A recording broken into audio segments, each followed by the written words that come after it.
समय पहले की बात है। हरप्रीत उर्फ हैप्पी नाम का एक लड़का दयालपुर गांव में रहता था। दयालपुर दरअसल पंजाब का एक छोटा सा गांव है जो भारत पाकिस्तान की सरहद पर पड़ता है। उस गांव में बॉर्डर होते हुए भी बॉर्डर नहीं है, बस कुछ तार हैं जो भारत और पाकिस्तान की जमीन को बांटने का काम करते हैं। एक सुबह हैप्पी का दोस्त संजय और एक फौजी साथ में हैप्पी के घर पर। घर के आंगन में चारपाई पर हैप्पी सोता हुआ। हैप्पी, अरे ओ हैप्पी, अरे कहाँ है रे तू? ओ क्या है? ओ सोन दे यार। ओ हैप्पी, ओ उठ यार। ओ दोपहर तक कौन सोता है? ओ यार मर गया हैप्पी। ओ अरे उठ यार। ओ देख तुझसे मिलने कौन आया है? कौन है यार? मैं उसके सपने देख रहा था और तूने आके जगा दिया। किसके सपने देख रहे थे हैप्पी सिंह? थोड़ा सा काम देश के लिए भी कर लो यार। अरे जैन साहब, आप मुझसे मिलने हैं? सब ठीक तो है ना? मैंने तो कुछ नहीं किया। संजय, तूने कुछ किया क्या? अरे अरे शांत हो जाओ भाई, तुमने कुछ नहीं किया है। तो फिर क्या हुआ? तो बताओ साहब, कि काम आन पड़ा? हुआ यह है कि कल रात एक तूफान आया था। उस तूफान के चलते सरहद पर लगे तार टूट गए हैं। वैसे तो ऐसा कोई खतरा नहीं है यहाँ, लेकिन रूल्स आर रूल्स। सुबह सुनी तारों की मरम्मत करनी है। तुम लोहे का ही काम करते हो ना? आहो जी, करता तो हूँ। ठीक है, मैं शाम में चला जाऊंगा और सब ठीक कर दूंगा जनाब। आप जो है फिक्र मत करो। हैप्पी के होते हुए आप सैड मत होइए। हाँ। ठीक है, बातें खूब बनाते हो हैप्पी सिंह। शाम होते ही हरप्रीत ने अपना टूल बॉक्स उठाया, संजय को लेकर सरहद की तरफ चल पड़ा। दोनों उस जगह पहुंचे जहां टूटे हुए तारों की मरम्मत करनी थी। हरप्रीत ने अपने टूल्स निकाले और काम शुरू कर दिया। ओए संजय, ओए यार, कभी कभी दिल करता है सरहद के उस पार देखकर आऊं कि वहाँ लोग कैसे हैं यार, क्या करते हैं। तो यार कुछ अपनापन सा लगता है यार। खते दे पुत्र, ज्यादा बातों नहीं मत बन। सरहद के पार जाना है बे? वहाँ कौन से सींग है लोगों में? जैसे हम वैसे वो।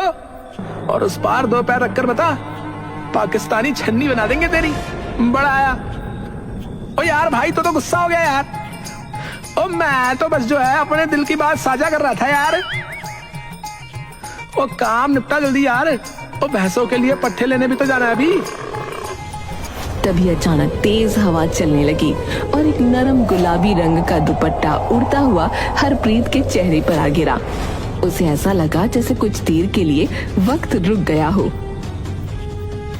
ओए ये कहां से आया यार संजय? ओ यार, इस दुपट्टे की महक मुझे मदहोश कर रही है यार भाई। वो दुपट्टा उठाकर चारों ओर देखने लगा, लेकिन वहाँ उसे कोई नजर नहीं आया। तभी अचानक बारिश होने लगी। अरे यार, ये क्या मुसीबत है? तो यार पता नहीं ये दुपट्टा किसका है। इसकी खुशबू तो कमाल दी है यार। अबे खुशबू नहीं, बदबू होगी। और पता नहीं किसका दुपट्टा कब का कहाँ गिरा होगा है। और मुंह में अच्छे से लपेट से। ओ यार संजय, ओ यार तू मजाक में मत ले यार। ये दुपट्टा जो है मेरे पास ही उड़कर क्यों आया यार? अरे यार जल्दी चल यहाँ से। बारिश के चलते वो दोनों अधूरे काम को छोड़कर वापस आ गए, पर उस दुपट्टे ने हरप्रीत को हिलाकर रख दिया था। रात में हरप्रीत सोने की कोशिश कर रहा था, लेकिन वो दुपट्टा उसे सोने नहीं दे रहा था। उसकी खुशबू उसे मदहोश कर रही थी। यार कौन है वो? और ये दुपट्टा किसका है? और मुझे इस लड़की से अचानक इतना लगाव क्यों महसूस हो रहा है? सो जा चुपचाप और कल जाकर ये दुपट्टा जहाँ से लाया है वहीं रखाना। बड़े सोनी महिवाल बनने चले। ओ हाँ बेबे, रखाऊंगा। अगले दिन हरप्रीत संजय के साथ फिर से बॉर्डर पर जा पहुंचा। इस बार हरप्रीत ने तारों की मरम्मत पूरी कर दी, लेकिन उसने तारों को इस तरह से मोड़ दिया कि कोई चीज आसानी से दूसरी तरफ भेजी जा सके। फिर उसने वो दुपट्टा तारों के पार रख दिया और उसके साथ एक छोटा सा खत भी रखा जिसमें उसने लिखा था, आओ जी माफ करिएगा, आपका ये दुपट्टा मेरे पास रह गया था, आप इसे ले जाइएगा और हो सके तो नहीं कुछ नहीं, बस माफी हरप्रीत। खत और दुपट्टा वहीं रखकर दोनों वापस लौट आए। अब हरप्रीत के दिलो दिमाग में बस यही चल रहा था कि वो लड़की कौन है, क्या वो उसे कभी देख पाएगा। वो अपनी रोजमर्रा की जिंदगी में खोया खोया सा रहने लगा। काम में भी उसका दिल नहीं लग रहा था और वो बस कल का इंतजार कर रहा था। ओ यार क्या वो आएगी और क्या वो भी मुझे देखना चाहेगी? किसकी बात कर रहा है? कौन सी चुड़ैल देख ली तूने जो ऐसे पगला गया है? और चुड़ैल मत कहो उसे। अगले दिन सुबह होते ही हरप्रीत संजय के पास पहुंचा। ओए संजय, चलना, हमें फिर से वहीं जाना है। ए, क्या पागल हो गया तू है? तुझे कुछ और काम नहीं है? क्यों बार बार वहां जा रहा है? ओ यार कुछ समझ में नहीं आ रहा यार मुझे, लेकिन मुझे वहीं जाना है बस। तू चल रहा है या मैं अकेले जाऊं?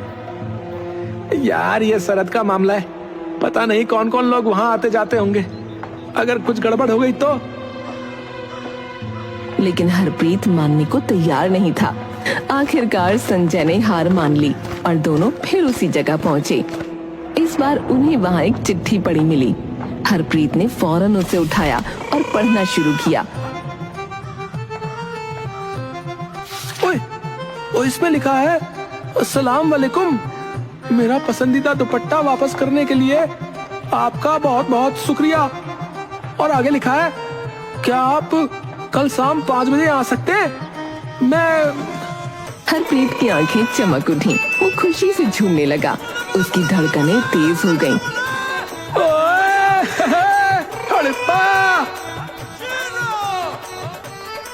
ए भगवान, ये लड़की भी कम नहीं है। ओए हैप्पी ओए, इसके चक्कर में मत पड़ यार। सालिया आप मरेंगा तो मैनू भी मरवाएंगा। तू नहीं समझेगा ओए संजय, ये दिल का मामला है ओए। दिन भर हरप्रीत घर में बेचैन घूमता रहा। उसकी माँ भी हैरान थी कि उसके साथ आखिर हो क्या रहा है। जैसे ही शाम के 5 बजे वो तुरंत बॉर्डर की ओर दौड़ पड़ा। संजय भी उसके साथ था, लेकिन आधे घंटे तक वहाँ कोई नहीं आया। फिर 5:30 बजे सामने से एक लड़की आई। उसके सिर पर वही गुलाबी दुपट्टा था। वो बेहद खूबसूरत थी। हरप्रीत उसे देखता ही रह गया। जी आप जो है जी इतनी लेट क्यों हो गई? मैं तो 5 बजे ही आई हूँ। अरे मैं समझ गया, दरअसल ये टाइम जोन का चक्कर है। पाकिस्तान के 5 बजे मतलब हमारे यहाँ के 5:30। ये सुनकर दोनों हंस पड़े। वैसे आपका नाम क्या है? शमा, और तुम्हारा? ओ जी हरप्रीत जी, लेकिन ना लोग मुझे ना हैप्पी कहते हैं, हैप्पी। हैप्पी? हम सच में वैसे ही दिखते हो जैसा आपका नाम है, हैप्पी। आहो जी, आपका नाम भी आपको सूट करता है जी, समा। अब मुझे जाना चाहिए, कोई देख लेगा तो परेशानी हो जाएगी। अरे इतनी जल्दी? हम फिर कब मिलेंगे? कल। ठीक है, लेकिन समय का ध्यान रखना। हरप्रीत उसे जाते हुए देखता रहा। लौटते वक्त उसने संजय से कहा, ओए यार संजय, वो भैया यार जिसे मैं सपने में देखता हूँ, और मुझे लगता है कि मुझे उससे प्यार हो गया है यार। क्या? तेरा दिमाग तो ठीक है ना? यार वो पाकिस्तानी है, वो मुसलमान है। ओए तुम दोनों का कोई भविष्य नहीं है, समझा?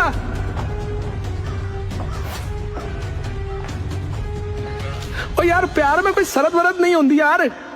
मुझे बस इतना पता है कि मैं उससे मिलना चाहता हूँ यार। और सोच ले यार हैप्पी, और यार ये आसान नहीं होगा। हरप्रीत प्यार में अंधा हो चुका था। अगले दिन उसने पाकिस्तानी टाइम के हिसाब से 5 बजे वहां पहुंचने का फैसला किया। जब वो बॉर्डर पर पहुंचा तो शमा वहां नहीं थी। उसे लगा कि शायद उसने टाइम जोन में गड़बड़ी कर दी। थोड़ी देर बाद शमा भी आ गई। लगता है वक्त में फिर गड़बड़ हो गई। हाँ, लेकिन अब तो मिल गए ना। इसके बाद दोनों के बीच धीरे धीरे और बातें होने लगी। हर दिन वो एक दूसरे से मिलने लगे और उनके बीच की दूरियां मिटने लगीं। प्यार का इजहार भी हो गया। और ईद आई तो शमा हरप्रीत के लिए शीर खुरमा लेकर आई। तुम्हारे लिए हमारी ईद की खास मिठाई मैंने अपने हाथ से बनाई है। शुक्रिया जी, शुक्रिया। ये तो बहुत ही स्वादिष्ट है जी। स्वादिष्ट मतलब? स्वादिष्ट मतलब लजीज, लजीज जी, लजीज। अच्छा, शुक्रिया। दिवाली पर हरप्रीत शमा के लिए मिठाई लेकर पहुंचा। ये लो जी, दिवाली का तोहफा। शुक्रिया। देखो, मैंने दिया जलाया है। मेरी सहेली ने बताया था कि दिवाली पर दिए जलाते हैं। दिन गुजरते गए और होली पर दोनों ने एक दूसरे को गुलाल भी लगाया। होली मुबारक हैप्पी। तुम्हें भी समा। और फिर एक दिन अचानक शमा ने वहां आना बंद कर दिया। हरप्रीत रोज शाम को बॉर्डर पर जाता, लेकिन शमा नहीं आती। एक हफ्ता गुजर गया, लेकिन शमा का कोई अता पता नहीं था। समा, कहाँ हो भाई तुम? आखिर ऐसा क्या हुआ कि तुमने आना बंद कर दिया? हैप्पी यार, अब छोड़ दे यार। और मैं तुझे धोखा दे गई। और वैसे भी तुम दोनों का कुछ होना नहीं था। वो पाकिस्तानी है और ऊपर से मुसलमान। और तुम्हें समझ क्यों नहीं आता भाई? और तो चुप रहे यार संजय। ओ यार, मुझे समझाने की जरूरत नहीं है यार। ये मेरा प्यार है यार, तुझे नहीं समझ आएगा। और मेरी समा मुझे धोखा नहीं दे सकती। वो वापस जरूर आएगी। हाँ, उसका दिल मानने को तैयार नहीं था कि शमा ने उसे धोखा दिया होगा। वो भागता हुआ फिर से बॉर्डर पर पहुंच गया, जहां वो हर बार शमा से मिलता था। वहां उसकी नजर अचानक एक छोटे से बच्चे पर पड़ी जो उसके पास आ रहा था। भैया, ये खत आपके लिए है। हरप्रीत ने थोड़ा घबराते हुए खत लिया। उसका दिल तेजी से धड़क रहा था। उसने खत पढ़ना शुरू किया। हैप्पी, मैं समा की दोस्त हूँ। मुझे ये बताते हुए बहुत दुख हो रहा है कि समा अब तुमसे नहीं मिल सकती। उसकी शादी हो चुकी है और वो इस्लामाबाद शिफ्ट हो गई है। ये पढ़ते ही हरप्रीत की आंखों में आंसू आ गए। उसका दिल एकदम टूट गया। वो वहीं बैठ गया जैसे सारी दुनिया अचानक खत्म हो गई हो। ओए समा, ओए तुम चली गई। ओए मुझे अकेला छोड़ के चली गई। ओए क्यों चली गई? ओए शमा की शादी की खबर ने हरप्रीत को पूरी तरह से तोड़ दिया था। उसने बॉर्डर पर जाना बंद कर दिया। वो दिन रात बस उदास रहता, न कुछ कहता, न किसी से मिलता। भाई, जिंदगी ऐसे नहीं कटेगी। ओ यार, शमा चली गई पर तेरा जीवन तो अभी बाकी है ना। और तुझे भी अब शादी कर लेनी चाहिए। और नहीं यार संजय, अब मैं किसी से शादी नहीं करूंगा यार। मेरा दिल सिर्फ समा के लिए धड़कता था यार। और अब वो रही नहीं यार। बेटा, हम सब तेरे साथ हैं। तुझे जीना होगा, आगे बढ़ना होगा। लेकिन हरप्रीत तो पूरी तरह से टूट चुका था। उसे खुद नहीं पता था कि वो क्या कर रहा है। एक दिन यूं ही भटकते हुए हरप्रीत फिर से उसी बॉर्डर पर जा पहुंचा। वो वहीं बैठ गया। उसकी आंखों से आंसू बहने लगे। तभी अचानक एक जानी पहचानी आवाज उसके कानों में पड़ी। हैप्पी। हरप्रीत ने सिर उठाया। सामने शमा को खड़ा देखकर उसके होश उड़ गए। समा, तुम यहाँ? हाँ, पर तुम यहाँ कैसे? तुम्हारी तो शादी हो गई थी ना? मेरी शादी? ओए शादी तो तुम्हारी हुई थी ना, और तुम्हारी दोस्त का खत मिला था मुझे। या अल्लाह, मेरी शादी नहीं हुई है हैप्पी। उसने हमें अलग करने के लिए झूठ बोला होगा। जैसे संजय ने मुझे ये बताया था कि तुम्हारी शादी हो चुकी है और तुम मुंबई शिफ्ट हो गए हो। ओ यार, पर इन लोगों ने ऐसा क्यों किया यार? ओ यार, मैं संजय को छोड़ूंगा नहीं, बता रहा हूँ। गुस्सा मत करो हैप्पी, उनकी गलती भी नहीं है। वो हमारी हिफाजत के लिए ही सोच रहे होंगे, क्योंकि तुम हिंदुस्तानी हो और मैं पाकिस्तानी, तुम सिख हो और मैं मुसलमान। वो दोनों फिर से मिल गए, लेकिन किस्मत ने फिर से उन्हें अलग करने की तैयारी कर रखी थी। एक दिन जब हरप्रीत और शमा मिलने आए तो दोनों के देशों के सैनिकों ने उन्हें देख लिया।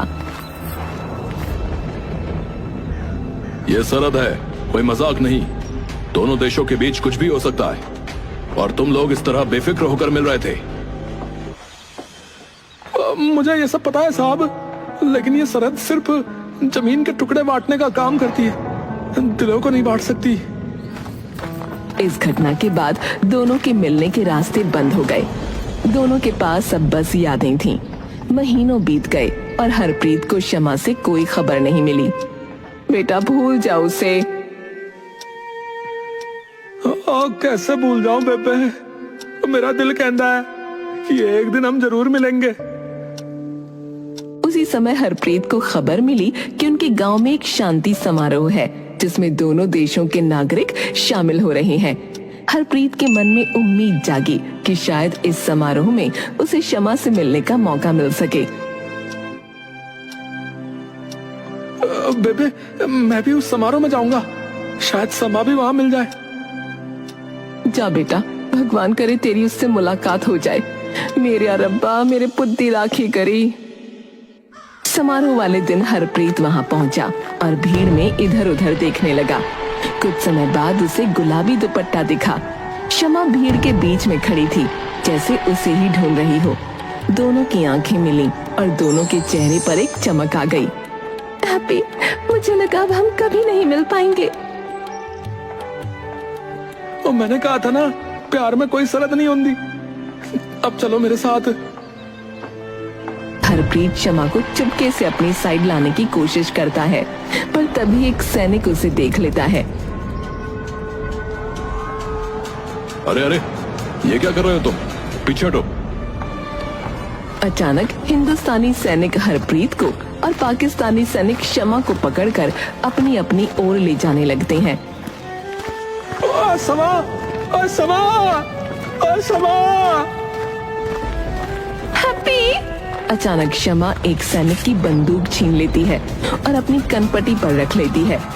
अगर मुझे हरप्रीत के बिना जीना पड़ा तो मैं यही अपनी जान ले लूंगी। उसकी आवाज में एक दर्दनाक गहराई थी, जिसने सबको हिलाकर रख दिया। दूसरी तरफ हरप्रीत भी एक सैनिक की बंदूक छीन लेता है और सैनिकों की ओर तान देता है। ओए, अगर समा में कुछ हुआ ना तो मैं तुम सबको खत्म कर दूंगा। ये देखकर दोनों तरफ के सैनिक भौचक्के रह जाते हैं। एक पल के लिए माहौल में सन्नाटा छा जाता है। फिर एक अफसर आगे बढ़ता है और इशारा करता है। ठहरो, इन दोनों का ये जुनून देखकर लगता है कि इन्हें मिलने देना ही सही होगा। वैसे भी आज के जमाने में सच्चा प्यार खत्म हो चुका है। जहां बाकी है वहां इसे पनपने दो। शमा और हरप्रीत एक दूसरे की ओर दौड़ते हैं और गले लग जाते हैं। चारों तरफ तालियां गूंज उठती हैं और कुछ यूं हैप्पी और शमा की लव स्टोरी की हैप्पी एंडिंग होती है।